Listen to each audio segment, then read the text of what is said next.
Welcome back to my YouTube family. तर आजचा जो आपला टॉपिक आहे तो म्हणजेच आशा स्वयंसेविका आणि हाय रिस्कच्या माता यांचे व्यवस्थापन म्हणजेच मॅनेजमेंट HRP. ठीक आहे. तर हा क्वेश्चन ANMला सुद्धा आहे आणि JNMला सुद्धा आहे. तर IMP क्वेश्चन आहे, खूप महत्त्वाचा क्वेश्चन आहे हा. पेपरमध्ये येतो म्हणजे येते 100%. ठीक आहे. आणि त्याच्यामध्ये आशाचे कार्य, आशाची भूमिका काय आहे हे सर्व तुम्हाला या पेपरमध्ये लिहावं लागते. तर सुरू करूया व्हिडिओ सुरू करण्याआधी तुम्ही जर चॅनलवरती नवीन असाल तर आपल्या भारतीय नर्सिंग क्लास यूट्यूब चॅनलला लगेच सबस्क्राईब करा आणि सोबतच बेल आयकॉन घंटेला सुद्धा प्रेस करा. तर सुरू करूया. प्रस्तावना. ॲक्रिडेटेड सोशल हेल्थ ॲक्टिव्हिटी म्हणजे मान्यता प्रदान सामाजिक आरोग्य कार्यकर्ता आशा ही ग्रामीण किंवा शहरी समुदाय आणि आरोग्य यंत्रणा PSC सब सेंटर यांच्यातील सर्वात महत्त्वाचा एक दुवा आहे. तर आशा ही आहे ग्रामीण किंवा शहरी समुदायातील एक मुख्य आणि आरोग्य यंत्रणा आहे, ती जी की PSC आणि सब सेंटर्स यांच्यामधील एक सर्वात महत्त्वाचे दुवा म्हणजेच एक कणा आहे. निवड. आता आशेची निवड कोण करते? सर्वसाधारणपणे 1000 लोकसंख्येमागे एका आशा सेविकेची निवड केली जाते. तिच्याच गावातील रहिवासी असते, ज्यामुळे आता ती आशा काय 1000 लोकसंख्येतूनच ती निवड केली गेलेली असते. आता ती त्या गावची रहिवासी असायला ही महत्त्वाची गोष्ट आहे. तिच्या गावात रहिवासी असते, ज्यामुळे तिला स्थानिक लोकांच्या आरोग्याच्या समस्याची चांगली माहिती असते. आता आशेचे मुख्य ध्येय काय आहे? माता मृत्यू दर म्हणजे MMR, बाल मृत्यू दर IMR कमी करणे हे आशा सेविकेचे मुख्य उद्दिष्ट आहे. काय आहे तर आशेचे मुख्य उद्दिष्ट काय आहे तर ध्येय. आता जे बाल मृत्यू दर आहे आणि माता मृत्यू दर आहे हे कमी करण्याचा त्याचा मुख्य उद्देश आहे. नेक्स्ट आहे आशा सेविकेचे मुख्य कार्य रूल्स. आता आरोग्य शिक्षण. गावातील महिलांना आरोग्य शिक्षण, गावातील महिलांना पोषण, स्वच्छता आणि लसीकरणाचे महत्त्व पटवून देणे. आता जे गावातील महिला आहेत त्यांना आरोग्याचे पोषण आणि लसीकरणाचे महत्त्व पटवून देणे हे त्याचा मुख्य कार्य आहे. दुसरं म्हणजेच गृहभेट होम व्हिजिट. गरोदर माता आणि नवजात बालकांच्या घरी जाऊन त्यांच्या आरोग्याची पाहणी करणे हे त्याचं दुसरं कार्य आहे. नंतर आहे त्याच्यामध्ये हाय रिस्कच्या माता. आता हाय रिस्कच्या माता शोधण्यासाठी पद्धती. हाय रिस्कच्या माता कशा प्रकारे शोधावे त्याच्या काही पद्धती आहेत. तर गृहभेट घेत असताना घरोघरी जाऊन हाय रिस्कच्या माता शोधणे. वय माता 18 वर्षापेक्षा कमी किंवा 35 वर्षापेक्षा जास्त असेल तर ती हाय रिस्कमध्ये येते आणि हाय रिस्कची माता लगेच सापडल्यानंतर तिची नोंदणी करावी लागते. उंची. मातेची उंची 145 सेमीपेक्षा कमी असणे म्हणजेच ते स्ट्रेक्चर आहे. हाय रिस्कच्या मातेचे वजन 40 किलोपेक्षा कमी असणे हे हाय रिस्कमध्ये येते. रक्तदाब. हातापायावर जास्त सूज असण्याचे लक्षण हाय रिस्कचे आहे. ऐतिहासिक पूर्वीचे गर्भपात, सिझेरियन प्रसूती किंवा कुटुंबातील अनुवांशिक आजार.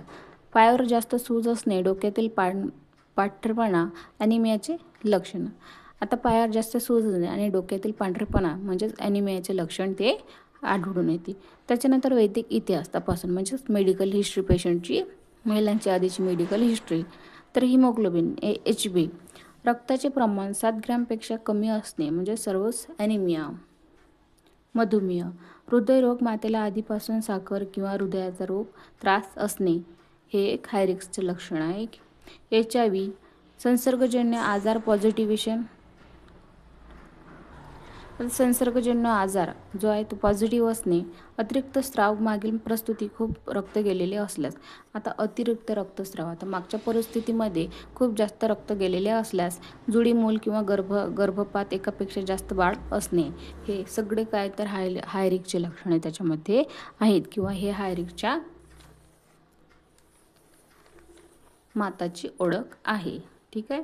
नंतर हाय रिस्क माताची नोंदणी कुठं करतात? रजिस्ट्रेशन प्रोसेस काय आहे हाय रिस्कच्या मातांची? तर एकदा काय हाय रिस्कच्या माता अधिक ओळखल्या गेली की तिची नोंदणी खालीलप्रमाणे केली जाते. जर हाय रिस्कची माता ओळखल्या गेली तर तिची नोंदणी ही खालीलप्रमाणे प्रोसेसने केली जाते. MCP कार्डवर नोंद. Red cross. आता जे MCP कार्ड आहे लसीकरणासाठी या मातेला दिलेल्या जाते ते म्हणजे त्याच्यावर रेड स्टिकर लावलेले असते.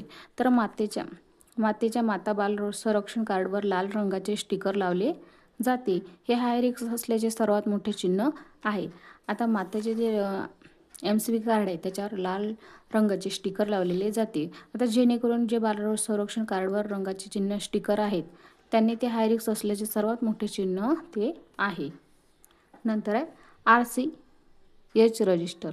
आता ANMकडे असलेल्या रजिस्टरमध्ये या मातेच्या नावापुढे लाल रशाईने HRP असे लिहिलेले जाते. आता ANMकडे जे रजिस्टर असतात त्या रजिस्टरमध्ये जे मातेच्या नावापुढे लाल रेषेने HRP असे लिहिलेले जाते, हाय रिस्क मातेच्या नावापुढे. ठीक आहे. नंतर लाईनिंग. तर लाईनिंग स्टेनिंग आरोग्य केंद्रात अशा सर्व मातांची एक स्वतंत्र यादी म्हणजेच लिस्ट तयार केलेली जाते. तर ज्यांच्या जोखमीचा प्रकार, आता त्यांचा जोखमीचा जो प्रकार आहे, उदाहरणार्थ ब्लड प्रेशर किंवा ॲनिमिया स्पष्ट लिहिलेला असतो.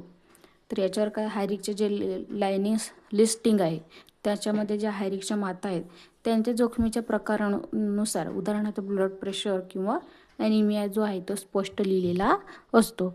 तसेच अशा स्वयंसेविका जी असते तिचं म्हणजे HRP साठीचा जो फॉलोअप आहे तो पुढे कसा करतात, PMSMA या तपासणी. आता ही जी तपासणी आहे पॅस्माची, तर हे पॅस्मा तपासणी दर महिन्याच्या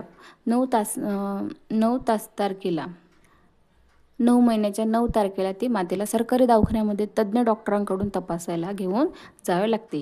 हे अशा स्वयंसेविकेचे मुख्य कार्य तिथं त्या ठिकाणी आहे. ज्या हाय रिस्कच्या माता असतात ना त्यांची ती पॅस्मा तपासणी होत असते आणि ही तपासणी दर महिन्याच्या 9 तारखेला दर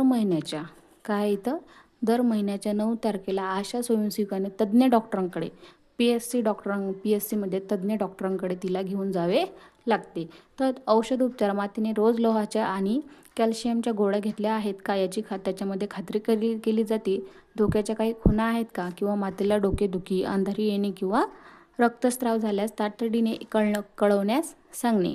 आता संस्थात्मक प्रस्तुती ज्या हाय रिस्क माते असतात त्याच्यामध्ये प्रस्तुती मोठ्या सरकारी रुग्णालयात होईल याची 100% खात्री करणे, हे त्यांना स्पष्ट पटवून सांगणे.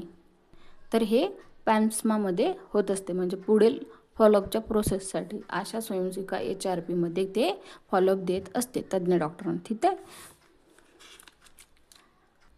की कोणत्या माता हाय रिस्क आहे, तिला कशाचा त्रास आहे, ह्या सर्व गोष्टी, तिचं वजन किती आहे, उंची किती आहे, तिची मागील मेडिकल हिस्ट्री, पोस्ट हिस्ट्री, सर्वच्या सर्व जे तज्ज्ञ डॉक्टर आहेत त्यांच्याकडे हा तिचा सर्व रिपोर्ट सबमिट करावा लागतो.